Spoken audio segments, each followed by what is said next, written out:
Armas mosaik kogudus, ilusat pühapäeva teile. Tore on teiega siin video vahendusel kohtuda. Mina küll teid ei näe, aga ma tajun, et te olete seal. Palun, et te palvetaksite koos minuga. Isa, ma tänan sind selle võimaluse eest olla terve kogudusena täna koos. Küll eri paigus, aga sina oled see, kes meid ühendab. Ma palun, et sa täidaksid meid püha vaimuga ja ma palun, kallis püha vaim, et sa puudutaksid meid. Et sa kõnetaksid meid igas mokos, igat inimest. Jumal, ma palun, et sa julgustaksid meid ja läkitaksid meid tegema seda, milleks sina meid kutsunud oled. Jeesuse Kristuse nimel, aamen. Meil on olnud selja taga vahvad nädalad. Eelmine pühapäev oli suur pühapäev, mis läks väga ägedalt ja ülesehitavalt. Enne seda olime me talvepäevadel. Kes olid talvepäevadel, need võivad kinnitada, et see oli üks vahva, aga ka väga vaimulikult ülesehitav aeg seal Käärikul, kus me saime üksteise eludest osa, kus me saime jagada seda, mida Jumal on teinud, kus me saime õppida kuulama Jumala häält, saime olla tunnistajateks Mauri ristimisele, mis oli väga eriline hetk, ja kus me saime osa ka sellest, mida Jumal tahtis meile anda läbi nende kõnelejate. Ja üks asi, mida Mart Metsala rääkis, oli see, et me oleme Jumala omad ja Jumal on meie väärtus ja Jumal annab ka meie elule väärtuse. Vähemalt nii see peaks olema. Mõtle korraks, mis annab täna sinu elule väärtuse. Kas selleks on Jumal ja kas sinu väärtus on ainult selles, kes sa oled Jumalas? Või on selleks midagi muud?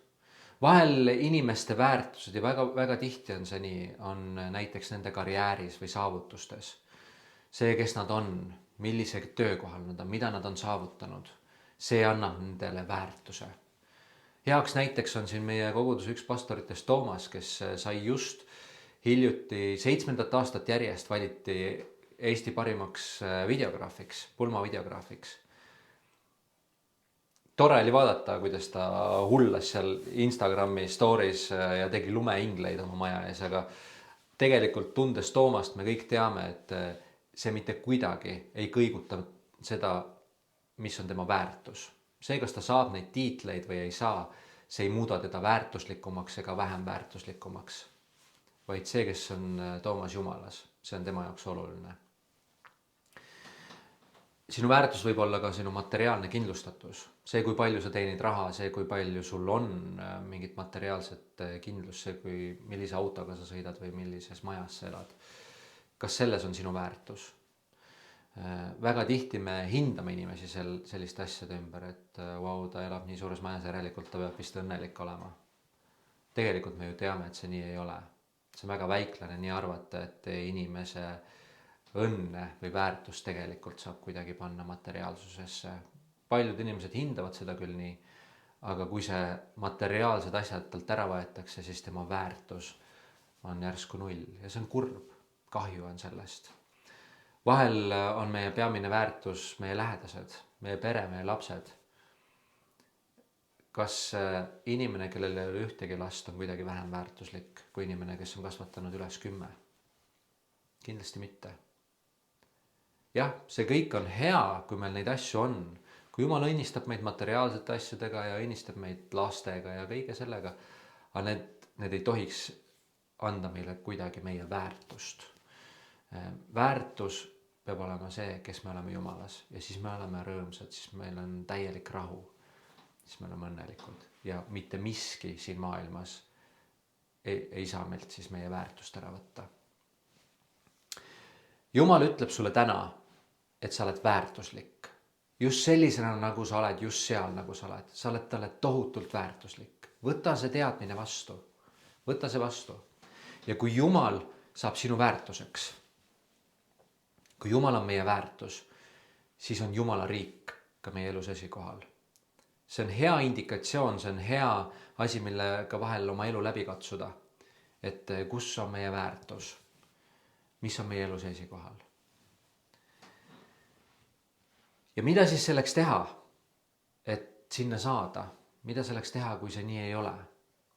Eelmisel pühapäeval me kuulsime, kuidas Kaarel ütles, et üks ususamm, mida tuleks siis astuda, on see, et tule puu tagant välja. ära häbene seal, kus sa oled oma eksimuste või vigade pärast. Tule Jumala ette ja ütle talle, Jumal, siin ma olen, sellisena nagu ma olen, kõikide nende vigadega, kogu selle pagasiga. Ma tahan sinu ligi olla. Ma tahan tunda ja kogeda oma väärtust sinus. Sellisena nagu sina mind vaatad. See on tohutult hea, kui see saab sündima. Ma julgustan sind seda tegema. Ja siis alles kõik asi algab. Sellepärast, et siis me hakkame tegema ususamme sealt edasi ja edasi ja edasi. Ja ususammud on midagi, milles me oleme sellel aastal käimas ka mosaiikkogudusena. 411 ususammu.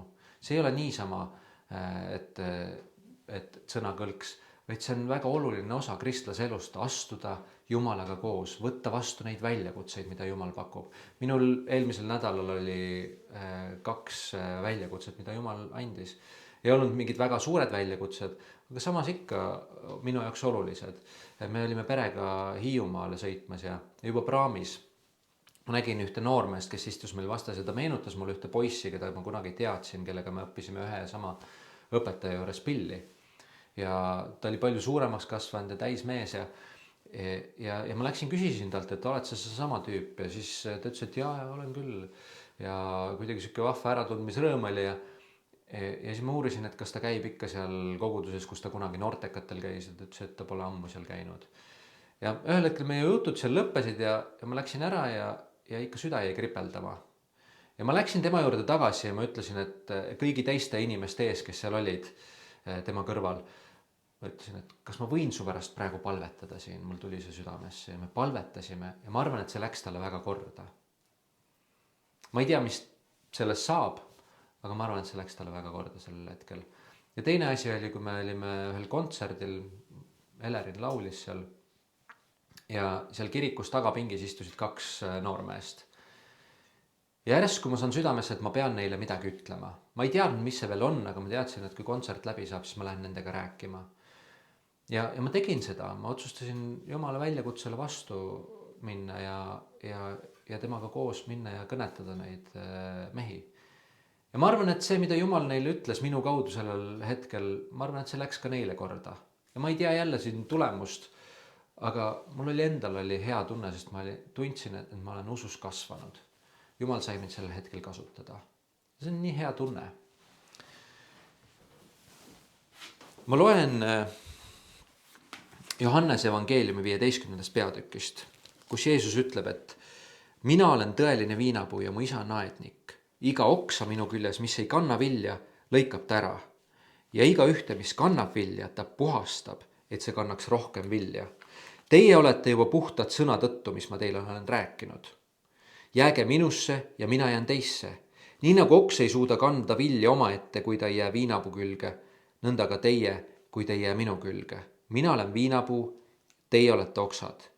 Kes jääb minusse ja mina temasse, see kannab palju vilja, sest minus lahus ei suuda te midagi teha. Kes ei jää minu külge, heidetakse välja nagu oks ja ta kuivab.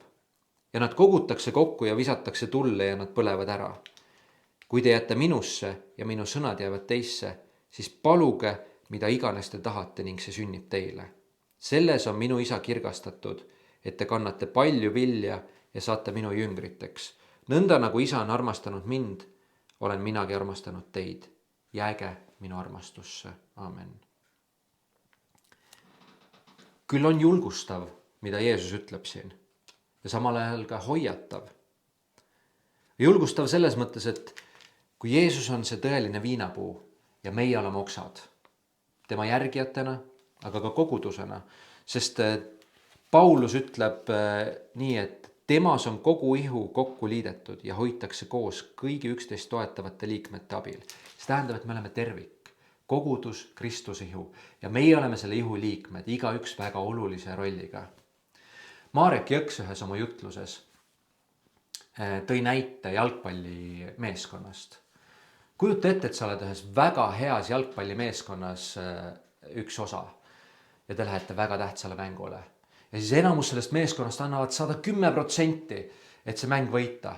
Ja sina lihtsalt longid seal platsi peal. Vahepeal istud maha. Kas niimoodi on võimalik seda mängu võita?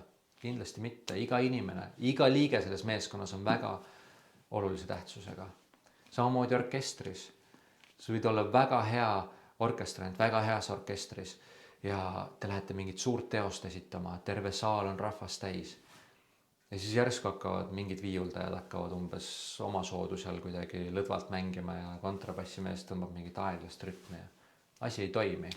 Miks me arvame, et kogudus toimib, kui iga selle koguduse liige ei panusta sellesse, et me kannaksime head vilja, et me täidaksime seda missiooni, milleks Jeesus meid kutsunud on, milleks kogudus rajatud on. Me täidaksime seda missiooni, teha jüngriteks kõik rahvad. Miks me arvame, et meie oleme vähem tähtsad liikmed ja sellest ei olene, kui palju me panustame. Kui me igaüks ei panusta 110% sellesse missiooni, Jumala riigi töösse, siis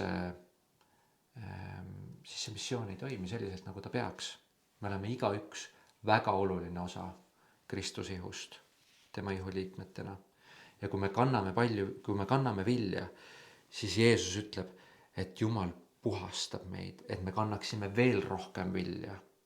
Ja mida ta veel ütleb, et me võime paluda ja mida iganes me palume, see sünnib meile. Kui julgustav see on.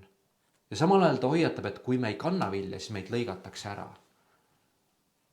Ma palun siis teid, et me kannaksime vilja. Läheme koos. Me oleme Jumala kogudus, me oleme Jumala rahvas, me oleme Jumala omad, me oleme väärtuslikud selles, kes me oleme isas. See on vägev.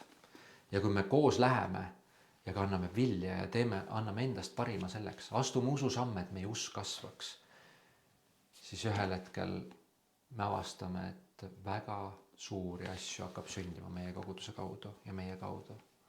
Ma väga ootan seda, ma väga igatsen, et see juhtuks.